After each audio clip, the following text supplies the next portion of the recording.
بسم اللہ الرحمن الرحیم یسبح للہ ما فی السماوات وما فی الارض الملک القدوس العزیز الحکیم هو الذی بعث فی الامیین رسولا منہم یتلو علیہم آیاتہ ویزکیہم ویعلمہم الکتاب والحکمہ۔ اب دیکھیے آپ، جیسے وہ آیت 3 دفعہ آ چکی تھی، یہ چوتھی مرتبہ آ رہی ہے۔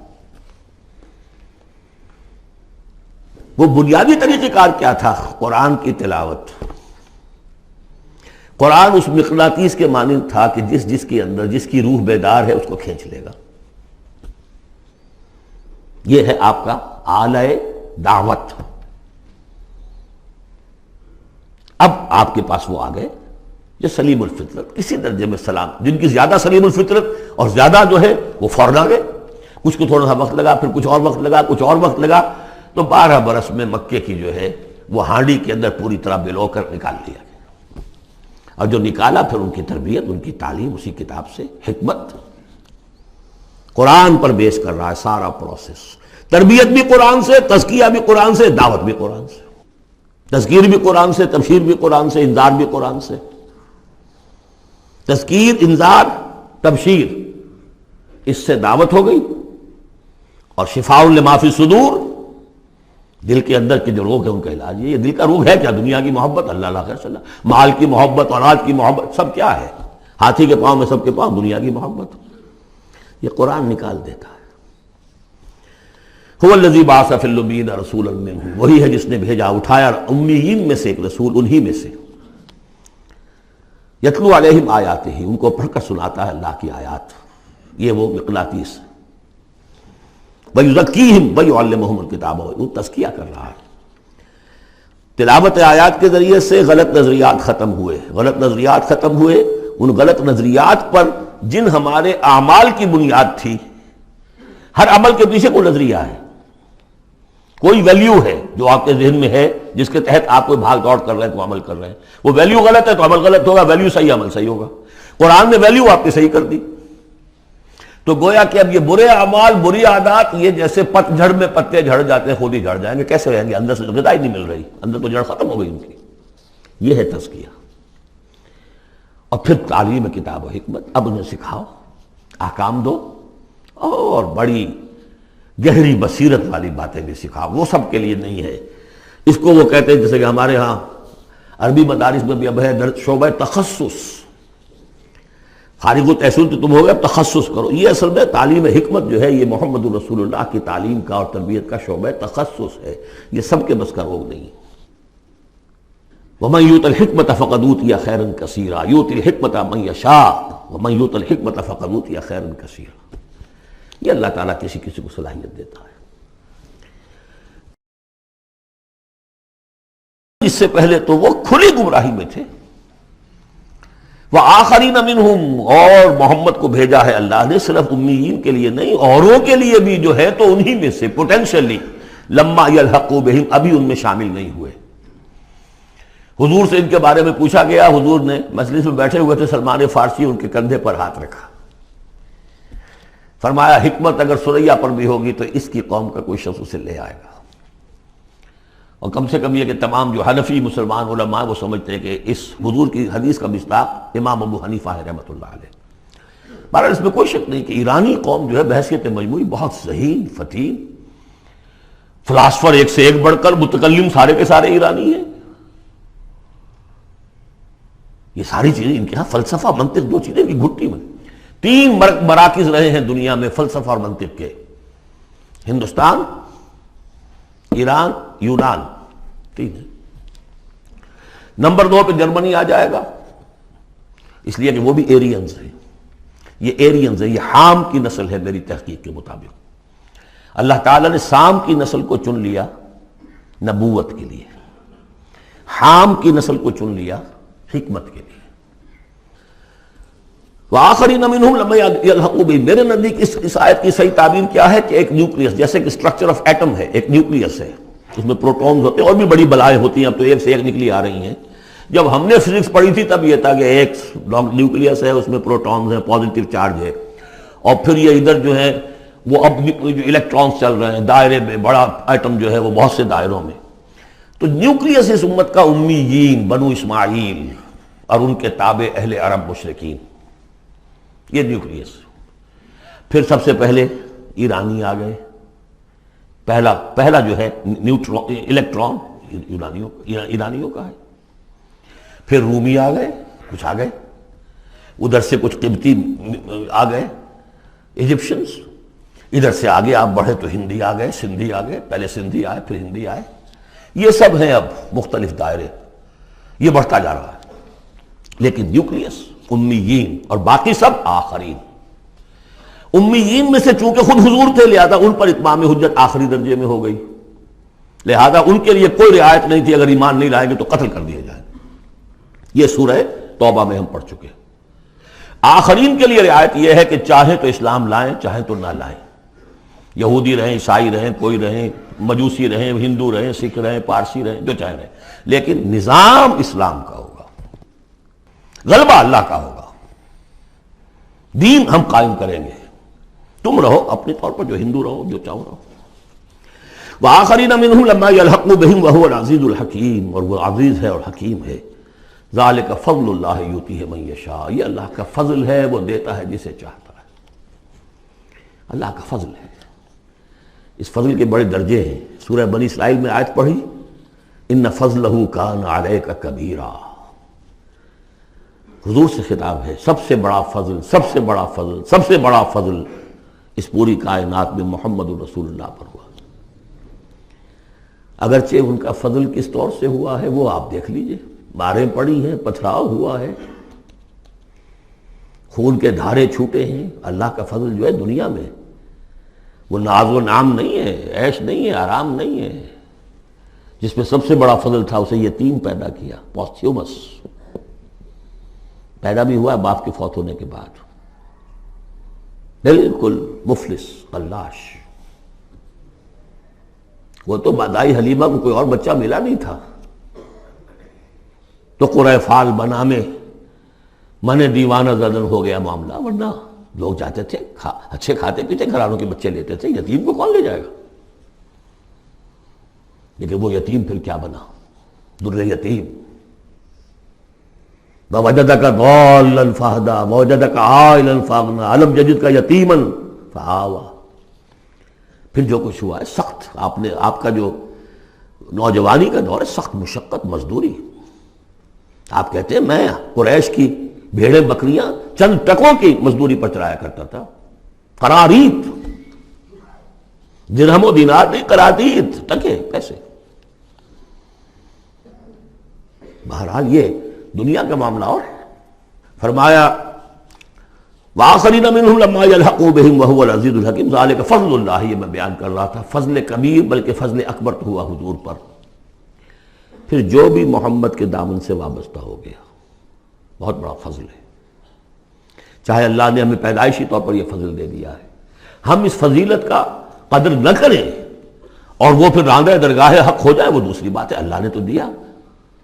بل اللہ یمن علیکم ان ہداکم للایمان، تمہیں اس راستے پر ڈال دیا ہے اللہ کے بندو، تمہیں پیدا کیا وہاں جہاں تم نے پیدا ہوتے کال میں اذان سنی ہے اور دوسرے کال میں اقامت سنی ہے، اس سے بڑا فضل کیا ہوگا؟ لیکن تم نے اس کی ناقدری کی تو یہ دوسرا بات ہے۔ ذالک فضل اللہ یؤتیہ من یشاء واللہ ذو الفضل العظیم، اللہ بڑے فضل والا ہے۔ لیکن یہ کہ اب یہ جو پروسیس تھا، جو محمد رسول اللہ کا اعلی انقلاب تھا، قرآن،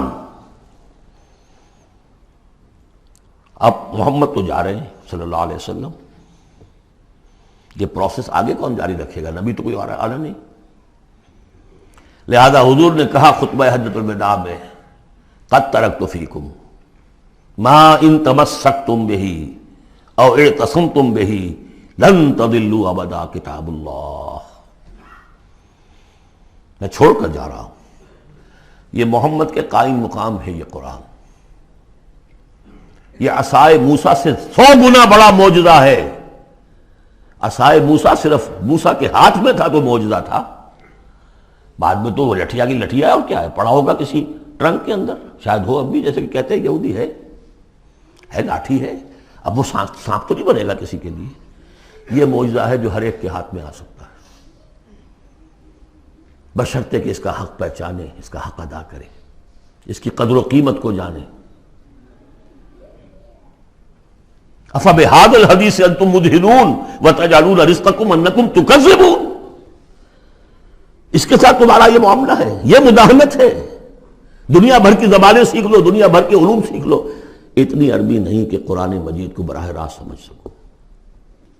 اور اگر یہ قرآن تمہیں پوزیس کر لے گا تو خدا کی قسم کھا کر کہتا ہوں کہ کسی اور کام میں دل نہیں لگے گا آپ کا. یہ کیا کام ہے؟ گھس گھس گھس گھس گھس کر کے تنخواہ ہو گئی 30,000 40,000 50,000 تنخواہ لے کے آ گئے. بس یہی ہے. Were you created for that? ابراہیم بن ادم کا آپ نے سنا ہوگا نام. بادشاہ تھے کسی علاقے کے، شکار پر گئے ہوئے تھے، تو وہاں کہیں آواز انہیں سنائی دی، کسی فرشتے کی تھی یا یہ کہ خود ان کے اپنے دل کی آواز تھی. یا ابراہیم لہذا خلقت ام لہذا امرت. اے ابراہیم سوچو، کیا اس کام کے لیے تمہیں پیدا کیا گیا تھا؟ کیا تم اس کام کے لیے پیدا کیے گئے تھے اور تمہیں اس کام کا حکم ہوا تھا شکار کرو جا کر؟ بس وہی سے کایا پلٹ ہوئی. تو سوچنے کی بات ہے. اب ترتیب بتا رہا تھا اصل میں، ورنہ بات لمبی ہو جائے گی، کہ اب یہ قرآن کے بارے میں تمہارا طرز عمل کیا ہوگا. تصویر دکھائی جا رہی ہے پھر سابقہ امت کی، انہیں بھی ہم نے دی تھی کتاب تورات. مثل الذین حملوا التوراۃ ثم لم يحملوها كمثل الحمار يحمل اسفارا. مثال ان لوگوں کی جو حامل تورات بنائے گئے پھر وہ اس کے حامل ثابت نہ ہوئے. اور حمل میں خاص ایک بات ہے، حمال کسے کہتے ہیں؟ بوجھ اٹھا کر ایک جگہ سے دوسری جگہ لے کر جانا، حمال اسے کہتے ہیں. اسر اور حمل میں نے فرق بتایا تھا آپ کو سورہ بقرہ جب پڑھ رہے تھے آخری، کہ اسر وہ بوجھ ہے جس کے نیچے انسان دب کر رہ جائے، چل نہ سکے، اسر ہے. اور حمل وہ ہے جس کو لے کر چل سکے. اب عورت کا بھی حمل ہوتا ہے، وہ لے کر چلتی ہے. بہرحال جب ایڈوانس پریگننسی ہوتی ہے، دکھ تو ہے، تکلیف ہے، وہن علی وہن تو ہے، چل سکتی ہے. اسی طرح حمال ہے، وہ لے کے جا رہا ہے. تو حمل التوراۃ، یہ اللہ تعالیٰ جس کو یہ کتاب دیتا ہے، حامل بناتا ہے، اس کے ذمے سے پہنچاؤ. لتبیننہ، تمہارا فرض ہے اسے واضح کرو، اسے عام کرو. یا اہل القرآن، حضور نے فرمایا ہے قرآن والوں، لا تتوسط. ایک ذہنی سہارا ہمارے پاس اللہ کی کتاب ہے. 40 من سونا ہم نے لگا دیا ہے اس قرآن کو تاروں سے لکھنے پر. معلوم ہے آپ کو، رکھا ہوا ہے ہمارے ہاں، ایوبی دور کی یادگار. بہرحال قرآن مجید کے حامل بنائے گئے تھے اس لیے کہ اوروں تک پہنچاؤ. ثم لم يحملوها، انہوں نے نہیں اٹھایا. کمثل الحمار، ان گدھوں کے مانند ہیں. يحمل اسفارا، جو کتابوں کا بوجھ پھر اٹھائے پھر رہا. مکالمات فلاطن بھی لکھ دیجئے آپ، باندھ کر گشڑی رکھ دے، انسائکلوپیڈیا برٹینیکا کا پورا رکھ دے، گدھے کو کیا فائدہ اس سے. مثل القوم الذین کذبوا بآیات اللہ، مثال اس قوم کی جس نے اللہ کی آیات کو جھٹلایا. بے صاحب بہت بری ہے. اب یہ جھٹلانا میں پہلے واضح کر چکا ہوں سورہ واقعہ پڑھتے ہوئے. یہ جھٹلانا ہے، یہ ہمارا قرآن کو جھٹلا رہے ہیں ہم اپنے عمل سے. ایک شخص آپ سے پوچھے گا آپ قرآن کو اللہ کا کتاب مان لیا؟ میں مانتا ہوں. آپ نے کبھی پڑھا اس کو؟ آپ 7 سمندر کا سفر پار کر کے یہاں MBA کرنے تشریف لے آئے ہیں امریکہ میں. MBA معلوم ہوتا ہے کہ کوئی پتہ نہیں، کوئی جنت کی کوئی سیٹ ہے، کیا ہے. قرآن آپ نے نہیں پڑھا تو کیسا ایمان ہے آپ کا قرآن پر؟ کیا جواب دیں گے؟ تکذیب کر رہے ہیں اپنے عمل سے. بئس مثل القوم الذین کذبوا بآیات اللہ واللہ لا یہدی القوم الظالمین. اللہ ایسے ظالموں کو زبردستی تو ہدایت نہیں دیتا. اللہ کی ہدایت ایسی گھٹیا شے تو نہیں ہے، اتنی حقیر شے تو نہیں ہے. اب دیکھیے 4 آیتیں، یہ یہاں پر بھی 4 4 جمع 3 کی تقسیم ہے. 4 آیتیں پوری ہو گئی تھی. حضور کی بعثت 2 میں ہے. امیین نیوکلیس ہے، آخرین سب الیکٹرانز ہیں اس کے چاروں طرف.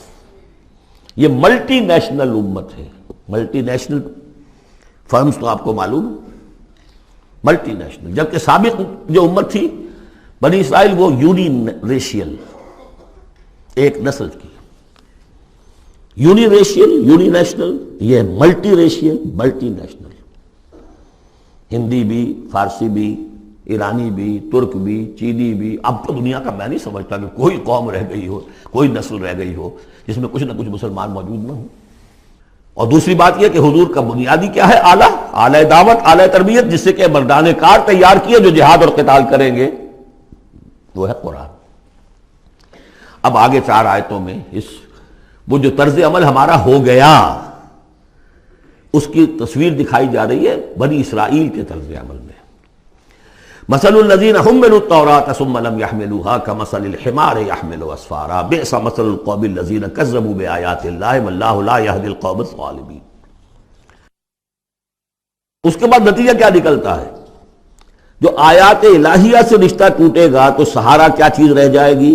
ہم تو اللہ کے چہیتے ہیں، لاڈلے ہیں، ہمیں تو جہنم میں کوئی جھونک ہی نہیں سکتا. جھونکے گا بھی تو دوسروں کی آنکھ میں دھول جھونکنے کے لیے چند دن کے لیے، ہمیں بھی ڈال کے فوراً نکال لیں. اللہ کو بھی چوری کرنی ہے، خیانت کرنی ہے، ہمارے لیے کرنی ہے. اور ہم جیسے بھی کچھ ہیں، جو بھی کچھ ہیں، زانی ہیں، شرابی ہیں، جو بھی کچھ ہیں، لیکن تیرے محبوب کی امت میں، جب تیرے محبوب کی امت میں ہے سیلویشن از گارنٹیڈ، شفاعت تو ملنی ہی ملنی ہے. بہت زیادہ کرنا ہے تو کسی بزرگ کی مزار پہ دیگے بھی چڑھا ہے، بس اور کیا رہ گیا. یہ ہے وہ سارا معاملہ، یہ ہے وہ امانی، یہ ہے وہ من گھڑت خیالات، یہ ہے وہ وشفل تھنکنگ سے جو عقیدوں کی شکل بن جاتی ہے، جس کی وجہ سے عمل سے، وہ جو اقبال نے کہا کہ پتہ نہیں نام کیا ہے اس کا، خدا فریبی کہ خود فریبی، عمل سے فارغ ہوا مسلمان بنا کے تقدیر کا بہانہ. وہ تقدیر کی بجائے آپ یہاں یہ عقائد جوڑ لیجئے تو پھر عمل کی کیا ضرورت ہے؟ بے وقوف ہوگا جو عمل کرے. رشوت نہ لے، حیش نہ کرائے بچوں کو، بے وقوف ہے، احمق ہے، پاگل ہے. قل یا ایھا الذین ھادوا ان زعمتم انکم اولیاء للہ من دون الناس، کہہ دیجئے اے نبی، اے وہ لوگو جو یہودی ہو گئے ہو، اگر تمہارا واقعی یہ گمان ہے کہ تم اللہ کے دوست اور اللہ تمہارا دوست ہے. ان زعمتم، زوم کا لفظ اردو میں بھی بولتے ہیں خیال خام کے لیے، بڑا زوم ہو گیا اسے. ان زعمتم، اگر تمہیں یہ خیال خام لاحق ہو گیا ہے، انکم اولیاء للہ من دون الناس فتمنوا الموت ان کنتم صادقین، یہ سورہ بقرہ میں آ چکا مضمون. اگر ایسے واقعی خیال ہے تو تمہیں موت کی تمنا کرنی چاہیے. دوست سے ملنے کی آرزو ہوتی ہے یا ہجر کی؟ وصال چاہیے یا ہجر چاہیے؟ ولا یتمنونہ ابدا بما قدمت ایدیہم، یہ ہرگز تمنا نہیں کر سکتے موت کی. کیوں؟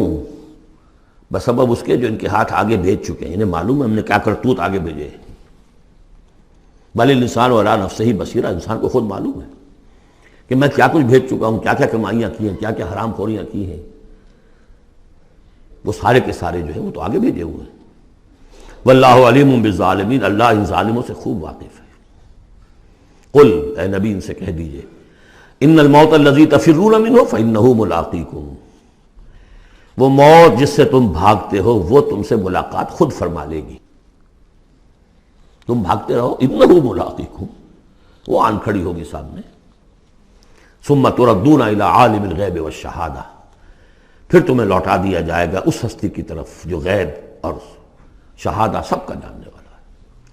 جو تمہارے سامنے ہے اس کا بھی، جو تمہارے پیچھے ہے اس کا بھی، جو بحیثیت نوع انسانی تمہارے لیے کھول دیا گیا اس کا بھی، اور جو تمہارے سے غیب میں رکھ دیا گیا اس کا بھی. فَيُنَبِّئُكُم بِمَا كُنتُمْ تَعْمَلُونَ، پھر وہ تمہیں جتلا دے گا جو کچھ تم کرتے رہے تھے. یہ دوسرا حصہ ہو گیا 4 آیات کا.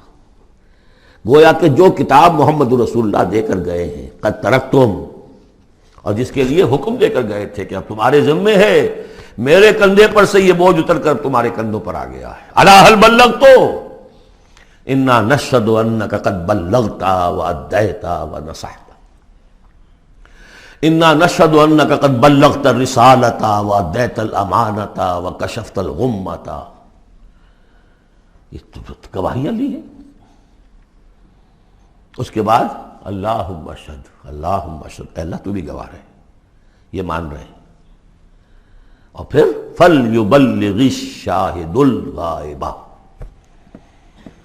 ایک سائی آف ریلیف. میرے کندھے پر جو بوجھ تھا، اِنَّا سَنُلْقِي عَلَيْكَ قَوْلًا ثَقِيلًا، آج وہ بوجھ میرے کندھے سے اتر گیا، لیکن تمہارے کندھوں پر آ گیا. مجھے تو صرف امیین تک یہ فرض براہ راست انجام دینا تھا، تمہیں پوری نوع انسانی تک انجام دینا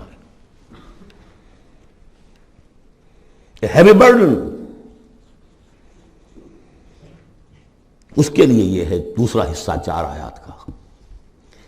اب تیسرے حصے میں اس قرآن کی تعلیم عام، تعلیم بالغان کا جو ایک نظام قائم کیا گیا اس کا ذکر ہے۔ جمعہ کیا ہے اصل میں؟ اب رہ گئی رسم ادا روح بلالی نہ رہی، فلسفہ رہ گیا تلقین غزالی نہ رہی، یہ جمعہ کیا ہے؟ یہ حزب اللہ کا ہفتے وار اجتماع ہے۔ کمیونسٹوں کو بھی ایجاد کرنے پڑے تھے ہفتے وار اجتماع، ہفتے وار اجتماع، اسٹڈی سرکلز، اس لیے کہ انقلابی کارکن کے ذہن میں جب تک اس کا نظریہ تازہ نہ رہے وہ قربانی کیسے دے گا؟ قربانی تو ہر لحظہ آئے گی، ہر آن آئے گی، قدم قدم پر آئے گی۔ لہذا اس نظریے کا، نصب العین کا، اپنے مقصد کا شعور بالکل کانشس لیول کے اوپر مستحضر رہنا چاہیے۔ لہذا اجتماعات، اب ظہر کی نماز کی بجائے جمعہ، وہاں 4 فرض یا 2 کر دیے، 2 کی جگہ خطبہ۔ خطبہ کس لیے؟ تعلیم قرآن، تعلیم بالغان۔ ظاہر ہے وہاں کالجز نہیں تھے، کتابیں نہیں تھی، پریس نہیں تھے، چھاپے خانے نہیں تھے، آڈیوز نہیں تھے، ویڈیوز نہیں تھے، کچھ بھی تو نہیں تھا، لیکن ایک نظام ہے۔ ہفتے میں ایک دن ایسا نکال لو، اگرچہ پورا دن نہیں چاہیے، یوم سبت کی طرح نہیں ہے، نہاؤ دھو، اچھے کپڑے پہنو، خوشبو لگاؤ، آؤ مسجد میں چل کر، پہلی گھڑی میں آ جاؤ گے تو اتنا ثواب ہوگا جتنا کہ ایک اونٹ کی قربانی کا۔ ہم نے آنکھوں سے دیکھا ہوا بچپن میں 7-8 بجے کے قریب مسجدوں کے اندر ہجوم ہوتے تھے، لوگ پہنچ جاتے تھے گاؤں سے، اس لیے گاؤں میں جمعہ ہوتا نہیں تھا۔ اب تو ایک خاص مسلک ہمارے ہاں جو آیا، انہوں نے 4 آدمیوں پہ بھی جمعہ کھڑا کر دیا، تو اب خام خواہ کاہے کو جائے گا کوئی آدمی؟ یہ تھا کہ جو مسئلے جامع نہ ہو، جو ایک شہر نہ ہو جس کے اندر کہ کوئی حکومت کا ایک بڑا افسر نہ رہتا ہو، تو اس کے بغیر جمعہ نہیں ہوتا۔ پر ان مسئلوں کو چھوڑ دیجئے، آئیے جمع ہوئیے، کوئی نائب رسول منبر رسول پر کھڑے ہو کر وہی عمل کرے، یتلو علیہم آیاتہ ویزکیہم ویعلمہم الکتاب والحکمہ، تاکہ یہ پروسیس اب ابدی ہو جائے امت کے اندر۔ اس لیے جمعے کی یہ اہمیت ہے کہ فرمایا گیا کہ 3 جمعے بھی چھوڑ دو گے بغیر عذر کے لَيَخْتِمَنَّ اللَّهُ عَلَىٰ قَلْبِهِ، اس شخص سے، ایسے شخص کے دل کے اوپر اللہ تعالیٰ مہر کر دیتا ہے۔ لیکن بات یہی ہے کہ وہ ساری حکمت ختم، وہ مقصد ختم، نہ وہ مقصد ہے، رہ گئی رسم ادا روح بلالی نہ رہی، اور فلسفہ رہ گیا تلقین غزالی نہ رہی۔ جمعہ ہے پھر بھی کھنڈر بتا رہے ہیں عمارت عظیم تھی، اب بھی جو اہتمام ہوتا ہے جمعے کے لیے کھنڈر ہی صحیح، لیکن بتا رہے ہیں کہ یہ کتنی بڑی عظیم عمارت تھی۔ یا ایھا الذین آمنوا اذا نودی للصلاۃ من یوم الجمعۃ فاسعوا الی ذکر اللہ وذروا البیع، اے ایمان والو جب تمہیں پکارا جائے نماز کے لیے جمعے کے دن، یعنی جمعے کی نماز کے لیے، تو لپکو اور دوڑو، ہر طرح کے کاروبار کو چھوڑ کر اللہ کے ذکر کی طرف، اور چھوڑ دو کاروبار۔ اور یہاں ذکر سے مراد نماز تو ذکر ہے ہی، اصل میں خطبہ ہے۔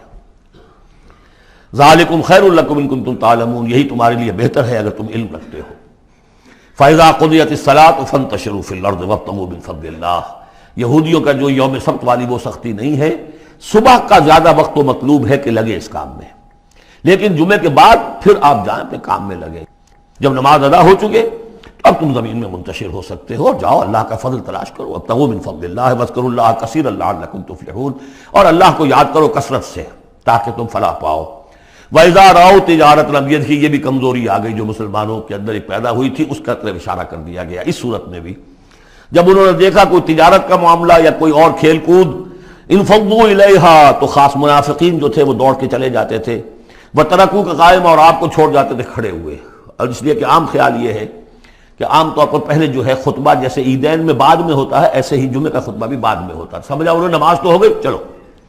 فرمایا نہیں، قل ما عند اللہ خیر من اللہو والتجارہ، ان سے کہہ دیجئے جو اللہ کے پاس ہے وہ کہیں بہتر ہے اس کھیل کود سے بھی، تجارت سے بھی۔ واللہ خیر الرازقین، اور اللہ بہترین رزق عطا کرنے والا ہے۔